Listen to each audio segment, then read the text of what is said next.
I'm Abe Duque, and you're watching 343 TV, and this is the news.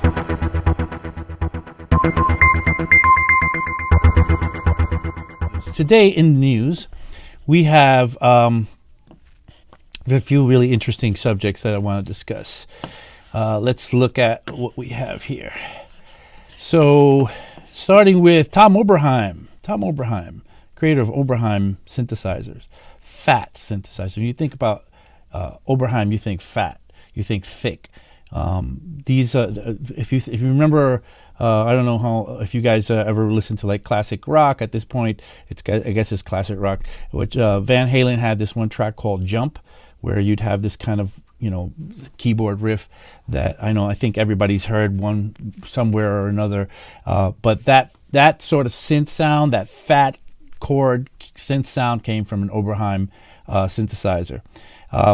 He hasn't made stuff in a while. I think a couple of years ago he had a collaboration with Dave Smith, where he made a reissue of one of his synths, and now he again is reissuing the TVS Pro Special. This is from Gear News.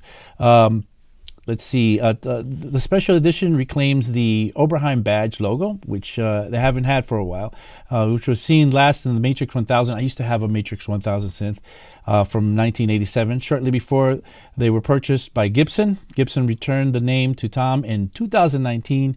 Each one will be signed by Tom Oberheim. So he's doing the TVS Pro, the two VCO, I think, synth. It's called Pro.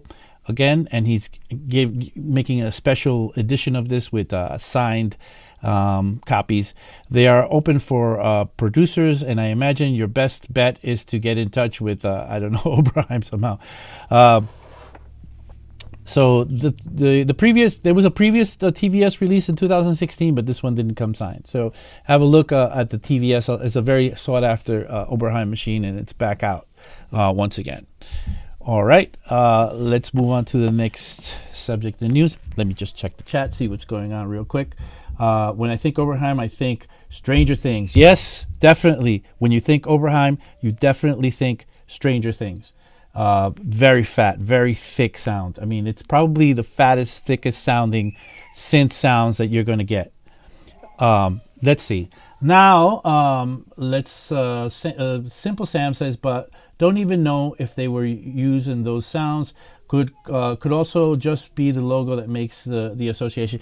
Yeah, so I don't think Stranger Things used an Oberheim. I heard somewhere that Stranger Things actually used a Juno 106 for that opening arpeggiation, but I could be wrong. All right, let's move on to the next topic, which is Rode came out with the Wireless Go 2. Wireless Go 2. Now, there was a Wireless Go 1, and it's not very different, the Wireless Go 2, but now it's a 2 wireless mic system. I've been eyeing this, and the reason I put it in news today is because I've been eyeing this for a while. The Wireless Go 2, this is from Gear News, is Rode's latest update to its successful wireless mic system. One look at it, at the image and the spec sheets, and we're pretty certain that this could be the simplest, most compact wireless mic available at the moment. It really is the best system, I think, right now. It's tiny. It's like this, little boxes like that, and they charge via USB. They last for I think up to 6 hours, maybe more. Actually, I think I read 9 hours that they go for. There's 2 of them now that you can hook up, so you could give one to a friend, and they actually have little microphones built in on them.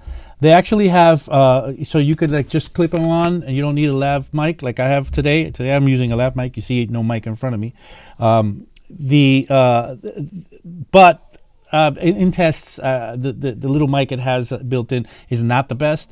The best thing would be to buy that thing and then get a little lav mic to hook up. But it's a really nice little system, and it's not really that expensive for what you get. It's amazing, actually, the price. I think the system with one microphone and the receiver, which you can clip onto your camera or whatever. This one is like $200. I suspect the other one, I don't know the pricing. I think it's $300 for the Wireless Go 2. All right, let's keep moving. Check this out. Bport. Bport DJ lets you DJ in your web browser. Tiesto hails breakthrough as Pete Tong calls it a game changer. This is from Music Radar. By the way, John Selway is supposed to come on today. John, if you're around, just come on whenever you like, because if you can make it on before the next news story, I really want to kind of get your input on the next news story if you're there. If not, you'll just come on whenever you come on. But yeah, so released today, I guess that was a couple of days ago, to all Link subscribers, and soon to be offered on a standalone entry-level subscription tier. This is a browser-based, MIDI-compatible platform that's designed for beginners who want to learn the basics of DJing and pros who want to be able to work on a set creation whenever they go. The Bport DJ, which enables you to browse millions of tracks, assemble playlists, and addition with music from your own playlists or your own archive, and it's all from your browser. There's no need to install or open any software, so you can use any computer with any internet connection or an internet connection. You get a 2-deck setup with familiar DJ controls, filters, EQs, cue points, effects, tempo adjustment, and looping, so that the beginners can start mixing right away. There are tutorials too, while the auto mix feature enables you to let software do the hard work for you if you wish. There's an auto mix feature. That's pretty cool if you ask me, that we have now a browser-based Bport app now that's getting into the game, I guess, competing with things like Tractor and I guess what is it, Record Box for Pioneer's side of things. Now we have a browser-based, which I haven't tried. I'm really curious to see how well it works. All right, still waiting on John, but if John doesn't come in, I have to keep the show moving. But let me check the chat for a second, see what's going on. Simple Sam is, I watched a Bport DJ stream yesterday where they mentioned that software. Yeah, that's right. But I haven't seen anybody actually doing it with that software yet. So don't know how it's going to work out. I don't know if DJs are going to use it at parties, if they're going to just show up with their, I don't know, their whatever it is that they can. I guess they could work it on an iPad or even on a phone if the browser works that way. I wonder if it's compatible that way. John says something is up with my PC audio output, and he is restarting. Okay, John, we have that little circle just above here waiting for you to just pop in whenever you're ready. All right, I wanted to now bring up a new topic. This is a very interesting thing, and this is it's another news story, of course. I wanted to talk about. Here we go. Where is it? Yeah, it looks like a Bitcoin sign here, and we have a it's something called NFTs. NFTs. Anybody ever hear of these things? NFTs. This NFT stands for non-fungible token. And what you get is like, so I've been in the crypto world for, I don't know, 3 or 4 years now. Been kind of, playing around, collecting some crypto, getting very involved in all the technology, looking at what's going on in there. And recently, NFTs have been around for a little bit, but NFTs have hit a fever pitch lately, where NFTs now are these tokens you can create on top of some blockchains. I suspect something like Ethereum, where you can create things on top of. Are these new tokens that you can kind of mint online that you can create artwork on. And a lot of people have been creating drawings or paintings or whatever and making these digital versions of them, minting these digital coins of them out of them, and they represent the original artwork. And a lot of musicians have been doing the same and have been like making music and now have been selling these things, and they're making bank. Hold on, let me read what it says here. So digital artwork and audio distributed as non-fungible tokens, NFTs, are taking over the music industry, according to this article. The technology, this article is from Digital News, Music News. Digital artwork and audio distribution as non-fungible tokens. This is what we're talking about.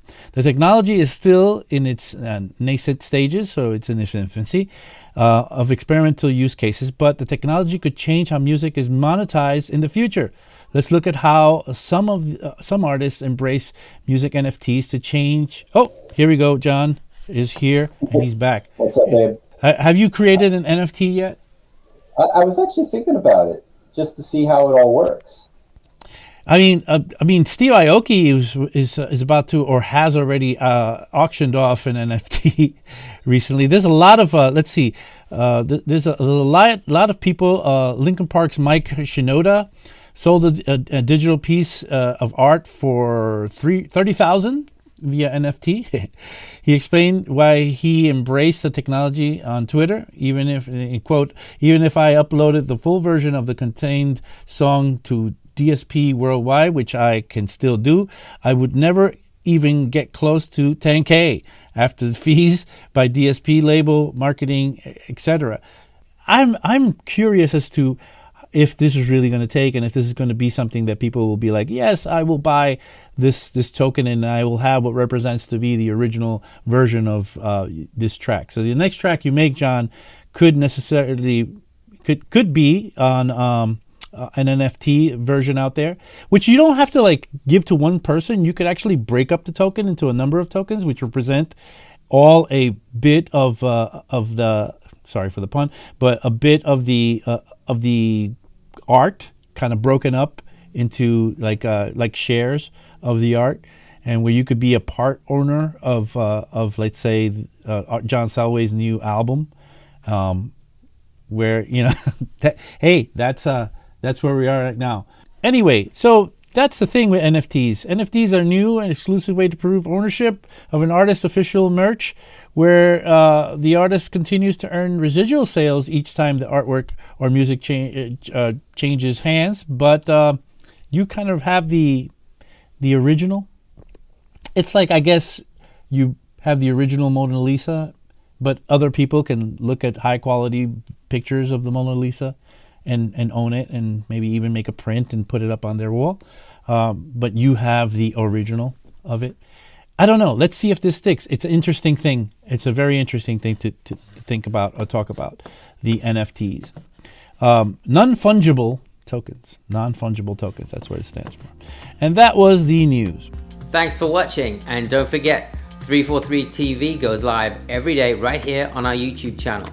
And if you want to learn more about music production, come take a class with us or just join our community. You can find more information at 343labs.com or 343labs.de for our German website.